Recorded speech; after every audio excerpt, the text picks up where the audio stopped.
অসংখ্য এভৰিৱান মই লক্ষ্য পুনৰবাৰ আপোনাৰ চেনেললৈ স্বাগতম জনাইছোঁ। আসাম ডাইৰেক্ট ৰিক্ৰুটমেণ্ট এক্সামিনেশ্যন ইতিমধ্যে হৈ গৈছে। বহুতৰ এক্সামিনেশ্যন ভাল হৈছে, বহুতৰ বেয়াও হৈছে, কাৰণ পেটাৰ্ণটো অলপমান আমাৰ চেঞ্জ কৰি দিছিলে। প্ৰিভিয়াছ ইয়াৰ অসম চৰকাৰে চাকৰি এক্সামিনেশ্যনৰ লগত অলপমান বেলেগ কৰি দিছিলে। চ' ইয়াৰ নেক্সট আমাৰ কি আছে, আমাৰ হাতত আছে DSS examination. Assam direct recruitment examination আমি পেপাৰ এনালাইচিছ কৰা নাই, কাৰণ জিকে কুৱেশ্যনসমূহ পাইছোঁ বিভিন্ন ধৰণৰ ফেচবুক পেজ বা বিভিন্ন ধৰণৰ ইউটিউব চেনেলৰ পৰা, যিবিলাক অলৰেডি ফেচবুক পেজ বা ইউটিউব চেনেলে আপলোড কৰিছে আনচাৰ কিসমূহ, যাৰ কাৰণে আমি পুনৰবাৰ ডিছকাছ কৰা নাই। বাকী আমাৰ ওচৰত মেথছ আছে আৰু ৰিজনিঙৰ আছে, যিবিলাক প্ৰশ্ন সম্পূৰ্ণকৈ ভালকৈ পোৱা নাই, যাৰ কাৰণে আমি আনচাৰ কি আপোনালোকক প্ৰভাইড কৰিব পৰা নাই বা এনালাইচিছ কৰিব পৰা নাই কেনেকুৱা ধৰণৰ প্ৰশ্ন আহিছিলে। কিন্তু যিমান দূৰ গম পাইছোঁ মেথছৰ প্ৰশ্নবোৰ আমাৰ লেণ্ডিয়েষ্ট আহিছিলে, অৰ্থাৎ অলপমান ট্ৰিকি কুৱেশ্যন দিছিলে, যাতে আপোনালোকৰ সময় বেছিকৈ লাগে তেনেকুৱা ধৰণৰ প্ৰশ্নবিলাক দিছিলে, যাৰ কাৰণে বহুতৰ টাইম মেনেজমেণ্ট কৰিব নোৱাৰিলে। চ' টাইম মেনেজমেণ্ট কেনেকৈ কৰিব পাৰিব সেই সম্পৰ্কে আমি ইয়াতে আলোচনা কৰিম। আৰু ইংলিছ ছেকশ্যনত কি কৰিছে, ভকেবুলাৰীৰ পৰা বেছি প্ৰশ্ন আহিছিলে, ভকেবৰ পৰা, অৰ্থাৎ চিননিম এণ্টনিমৰ পৰা 8টামান প্ৰশ্ন আহিছিলে বুলি কৈছে। প্ৰ'ভাৰ্বৰ পৰা প্ৰশ্ন আহিছিলে বা ইডিয়মছৰ পৰা প্ৰশ্ন আহিছিলে। চ' মেইন গ্ৰামাৰ ছেকশ্যনৰ পৰা বেছি প্ৰশ্ন নিদিলে আপোনালোকৰ, যাৰ কাৰণে বেয়া কথা। সকলোৰে পৰা সমানকৈ প্ৰশ্ন আহিব লাগে। 8-9 মাৰ্ক যদি আপোনালোকৰ অকল ভকেবুলাৰীৰ পৰা আহে বা চিননিম এণ্টনিমৰ পৰাই আহে, তেন্তে তাতকৈ আমাৰ সকলোৰে পৰা ভাগ ভাগকৈ আহিলে আমাৰ সুবিধা হয়। কিন্তু যিটো ফ'ল' নাই কৰা, কিন্তু DSS এক্সামিনেশ্যনত ফ'ল' কৰা হয়। আমি যদি প্ৰিভিয়াছ ইয়াৰ কুৱেশ্যন পেপাৰ চাওঁ, তাত গ্ৰামাৰ ছেকশ্যনৰ পৰা প্ৰশ্ন আহে, অকল ভকেবুলাৰীৰ পৰা নাহে।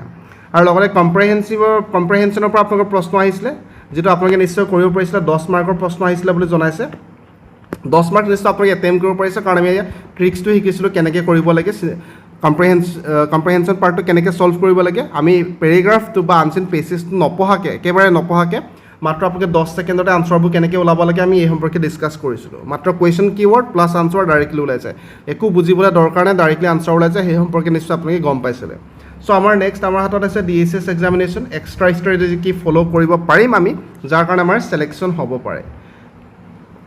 ADRE আমাৰ ইতিমধ্যে গৈছে, আসাম ডাইৰেক্ট ৰিক্ৰুটমেণ্ট এক্সামিনেশ্যন। যদিহে আপোনালোকে এনালাইচিছ কৰিছে ভালকৈ, এক্সামিনেশ্যনো পেপাৰটো নহয় এক্সামিনেশ্যনটো যদিহে কৰিছে, এটা কথাই আপোনালোকে মনত ৰাখিব যে যিকোনো ধৰণৰ এক্সামিনেশ্যনৰ, যাত লাগিলে সেয়া আসাম ডাইৰেক্ট ৰিক্ৰুটমেণ্ট এক্সামিনেশ্যনে হওক বা DSS এক্সামিনেশ্যনতে নহওক কিয়, যদিহে আপোনালোকে ফাইনেল মেৰিট লিষ্টত বা এক্সামিনেশ্যনটো ক্লিয়াৰ কৰিব বিচাৰিছে, তাত এক্সামত আনে যিকেইটা প্ৰশ্ন পাৰিছে সেইকেইটা প্ৰশ্ন আপোনালোকেতো পাৰিবই লাগিব।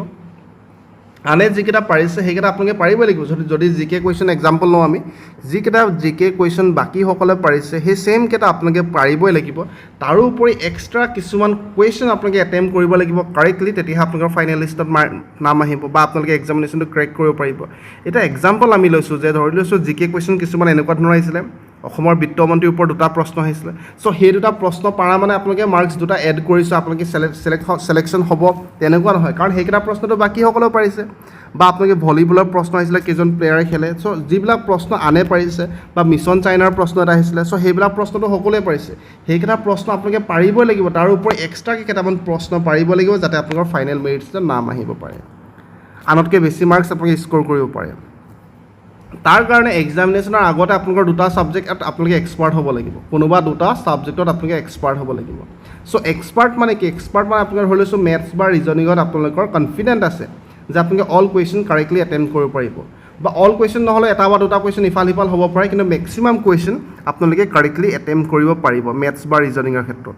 আৰু মই মেথছ আৰু ৰিজনিঙৰ কিয় এক্সাম্পল লৈছোঁ, কাৰণ মেথছ বা ৰিজনিঙৰ যেতিয়া আপোনাৰ কনচেপ্টটো সম্পূৰ্ণ ক্লিয়াৰ থাকিব, যেনেকৈ হ'লেও আপোনালোকে এপ্লাই কৰি আনচাৰটো ওলাব পাৰিব। কিন্তু আপোনালোকে ইংলিছত যদি আপোনালোকে লয়, ইংলিছৰ কি হয়, এটা প্ৰব্লেম হয় যে ইংলিছৰ কেতিয়াবা অকল চিননিম বা এণ্টনিমহে প্ৰশ্নই দি দিয়ে 7টা 8টা 10টা।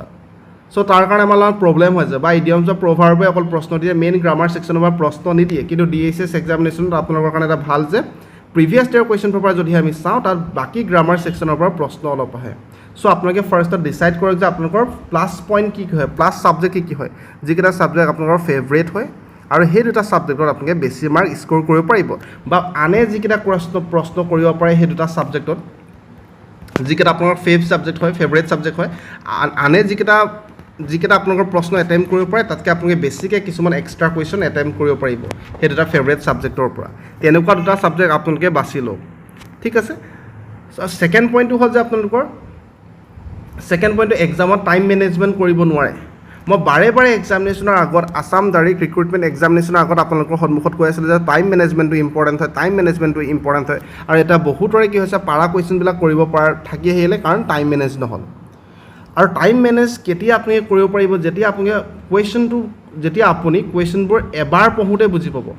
এক্সামিনেশ্যন হলত যেতিয়া আপুনি প্ৰশ্নটো এবাৰ মাত্ৰ পঢ়িব, কিন্তু বুজি আপুনি ডাইৰেক্টলি পালে, লাগিলে সেয়া মেথছৰ প্ৰশ্ন নহওক কিয়, জিকে প্ৰশ্ন নহওক কিয়, ইংলিছৰ প্ৰশ্নই নহওক কিয়, প্ৰশ্নটো এবাৰ পঢ়োঁতে বুজি পাইছে। বা আপুনি কিছুমানতো এনেকুৱা হয় যে মাত্ৰ কীৱৰ্ডটো চালেই বুজি পাই যায় প্ৰশ্নটো মেইন কীৱৰ্ড হয়, সেইটো কীৱৰ্ডটো মাত্ৰ তেখেতসকলে অকল হাইলাইট কৰি দিয়ে বা পঢ়ি দিয়ে, সকলোবিলাক তেখেতসকলে বুজি যায়। চ' সেইটো কেতিয়া সম্ভৱ হয়, যেতিয়া আপুনি প্ৰেক্টিছ কৰিব, ৰিভিজন কৰিব, প্ৰেক্টিছ কৰিব, ৰিভিজন কৰিব। যেতিয়া বেছিকৈ প্ৰেক্টিছ কৰিব, বেছিকৈ ৰিভিজন কৰিব আৰু সেইটো ৰিপিট কৰি থাকিব, অট'মেটিকেলি আপোনালোকৰ সেইটো এনেকুৱা হয় যে আপোনাৰ মাইণ্ডটোৱে যে প্ৰশ্নটো দেখাৰ লগালগ বা কীৱৰ্ডটো দেখাৰ লগালগে আপোনালোকে সকলোবিলাক বুজিব পাৰিছে। চ' তাৰ কাৰণে প্ৰেক্টিছ বেছিকৈ কৰক, ৰিভিজন বেছিকৈ কৰক।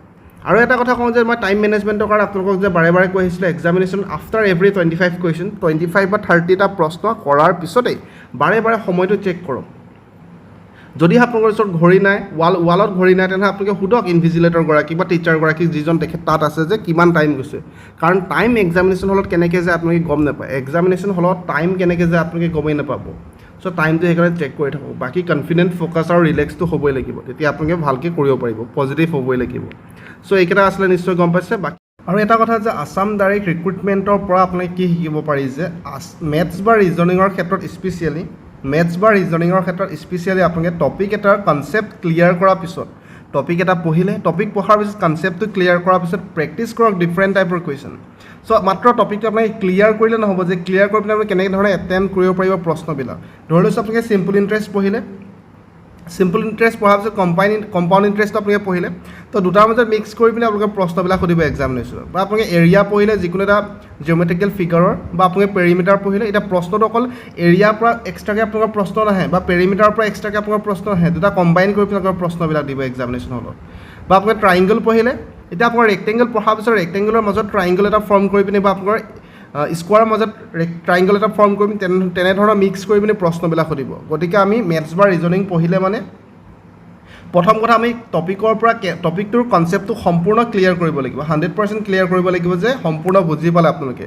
অকল কমন কুৱেশ্যনবিলাকৰ ভৰসাত আপোনালোকে নাযাব, স্পেচিয়েলি মেথছ আৰু ৰিজনিঙত কেইটামান প্ৰশ্ন চাই পিনে অকল নাযাব, বহুত বেছি প্ৰেক্টিছ কৰক। কাৰণ এক্সামিনেশ্যনত আপোনালোকে কেণ্ডিডেট বহুত বেছি আছে, প্ৰথম কথা সেইটো আপোনালোকে নিশ্চয় গম পাইছে। তাৰ নেক্সট কথাটো হ'ল যে টাইম বহুত কম থাকে, বাৰে বাৰে কৈছোঁ টাইম বহুত কম থাকে, আৰু এক্সামিনেশ্যন হলত টাইম কেনেকৈ যে আপোনালোকে গমেই নাপায়। গতিকে প্ৰেক্টিছ বেছিকৈ কৰিব লাগিব, আৰু আনচাৰটো অকল পাৰিলেই নহ'ব যে কম সময়ত পাৰিব লাগিব, সেইটো এটা কথা হয়। তাৰ কাৰণে আমি প্ৰেক্টিছ কৰিব লাগিব, আৰু তাতকৈ আগত আমি কনচেপ্টটো ক্লিয়াৰ কৰিব লাগিব। সেইডোখৰলৈকে নিশ্চয় গম পাইছে আপোনালোকে। চ' বাকী বহুত বেছি শুভেচ্ছা জ্ঞাপন কৰিছোঁ, ভালদৰে প্ৰিপেৰেশ্যন চলাই থাকক আপোনালোকে এনেদৰে। DSS এক্সামিনেশ্যন বৰ্তমান টাৰ্গেট কৰি পিনি ভালদৰে প্ৰিপেৰেশ্যন চলাই চাওক। ধন্যবাদ। বাকী আমি DSS এক্সামিনেশ্যনৰ কাৰণে ভালকৈ পুনৰবাৰ প্ৰিপেৰেশ্যন কৰিব লাগিব। দুদিনমান ৰেষ্ট লৈ লওক আপোনালোকে, ইমান দিন কষ্ট কৰিলে, গতিকে দুদিন ৰেষ্ট লওক, আৰু দুদিনৰ পিছত আপোনালোকে পুনৰবাৰ ভালকৈ ষ্টাৰ্ট কৰক প্ৰিপেৰেশ্যন। বাকী আমি পজিটিভ হৈ থাকিব লাগিব, আৰু এক্সামিনেশ্যন আশা কৰিছোঁ আপোনালোকে ভালকৈ কৈছে। এতিয়া আমাৰ হাতত আছে যে DSS এক্সামিনেশ্যন, তাত আমি ভাল প্ৰদৰ্শন দেখাব পাৰোঁ যদি আমি ইচ্ছা কৰোঁ। কাৰণ অলৰেডি আপোনালোকৰ 90% চিলেবাছ আপোনালোকে কভাৰ কৰিছে, আমি মাত্ৰ ৰিভিজন কৰিম, বা আপোনালোকে মাত্ৰ ৰিভিজন কৰিব, আৰু কিছুমান নতুন টপিকো আমি পঢ়িব লাগিব। কাৰণ মেথছ বা ৰিজনিঙত অলপমান কম্বাইন কৰি পিনি প্ৰশ্নবিলাক সোধে, এটা টপিকৰ লগত আনটো টপিক কম্বাইন কৰি পিনি প্ৰশ্নবিলাক সোধে। বাকী নিশ্চয় গম পাইছে, বহুত বেছি শুভেচ্ছা জ্ঞাপন কৰিছোঁ। ধন্যবাদ।